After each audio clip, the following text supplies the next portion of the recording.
Supermen with extraordinary powers who single-mindedly fight for justice have become indispensable symbols in popular culture.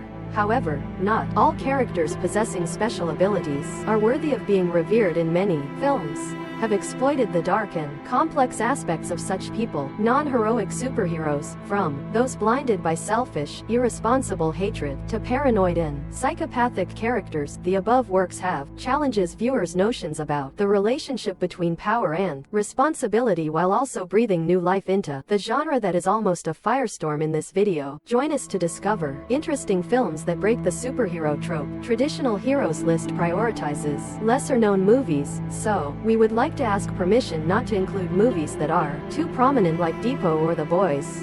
And if you're ready, let's start. In the village area, in the faraway country, an infertile couple waited day and night for a miracle to come to them until one night, a flying saucer plummeted from the sky to a stop near their house and brought with them a newborn baby who was still young, and they raised them from there.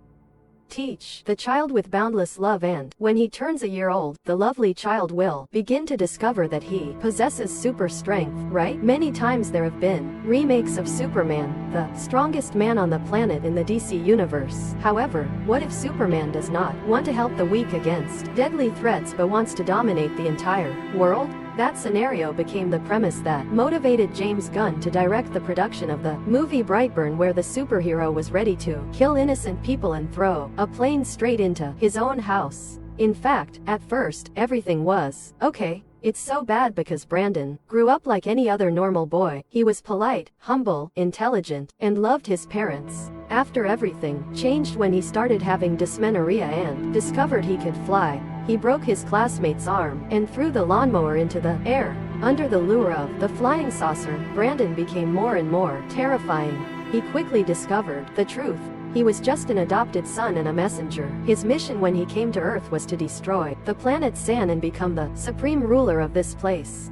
Since then, a series of horrifying murders took place throughout the town, opening up a dark and haunting perspective on the owner. Has super strength? Who is strong enough to stop Brandon? Can love from his parents dispel the evil in his heart? I won't reveal more, but let you find the answer yourself when the movie ends. Music. When it comes to animated movies, we usually think this is a genre for children, especially superhero movies, but sometimes we still find works labeled 16CNG because of their nature, the dark violence it brings. And Invincible is a typical example. The story begins with a young man, Mark Grayson, the son of Oman. Even though he is the strongest superhero on the planet, he had to wait until he was 17 years old. Having just revealed his superhuman physical strength and ability to fly, under the enthusiastic guidance of his father, the young man quickly ordered a superhero suit and called himself Invincible. When everything seemed perfect, things turned upside down. What happened when the great Oman suddenly murdered all of his comrades was the moment we realized that sometimes the person wearing a powerful cloak flying in the sky was not a blessing from heaven but a devil from heaven.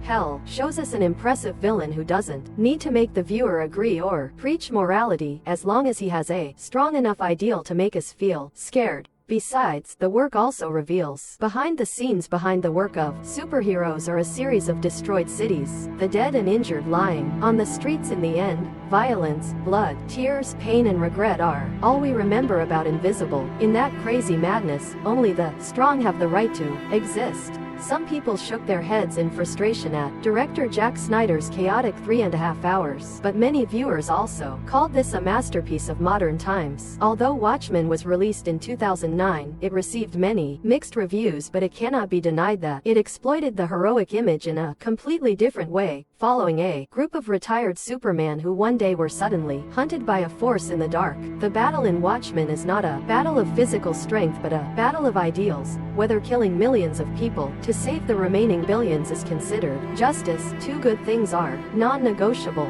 not being merciful and not being distorted. The two opposing lines of thought between the characters brought and OSIUS show us two sides of the same coin. Superheroes are protectors of the people, but inside they are also full of ego and weakness. Instead of creating peace, powers like Dr. Manhattan's are being used as a weapon on the political chessboard to intimidate rival countries into doing countless terrible things, abuse of power, even regular massacres. After all, as he himself said, we are all puppets on strings adapted from a comic book. It can be classified as a classic.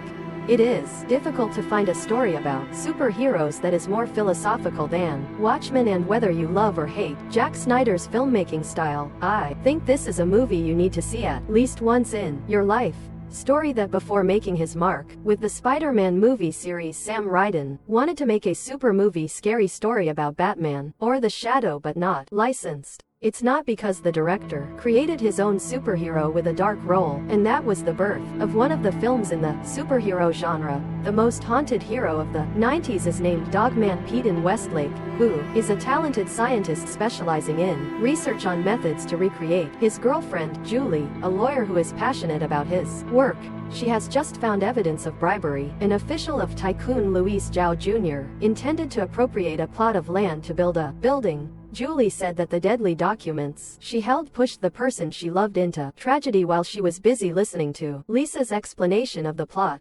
As a bribe, Chef Duran sent someone to break into Peyton's laboratory. They killed Peyton's assistant right before his eyes and doused him in acid to force them to ask about the documents, even though Peyton was clueless about what they were looking for.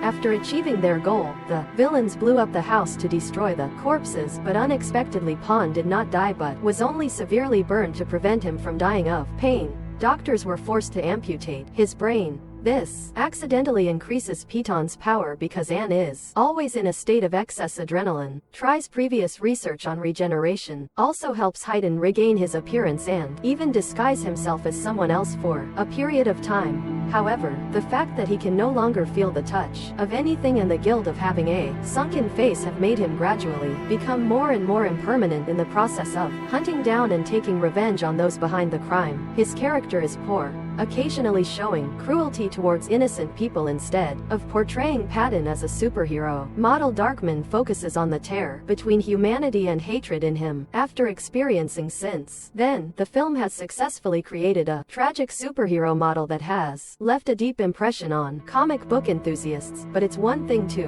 love it so much that it wears a superhero mask in front of it. Although he doesn't have superpowers like DLSKY, also known as Zykias, he really has one.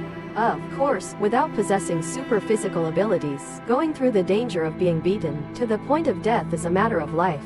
He's been on a daily basis with Dave, but his determination to pursue the path of being a hero has not changed because according to Duh, if everyone wants to be Paris Hilton, there must be someone to be Spider-Man. Luckily he shares the same direction as him. Father and son, Big Daddy and Hit Girl, each of their views on being superheroes fighting evil is a bit violent.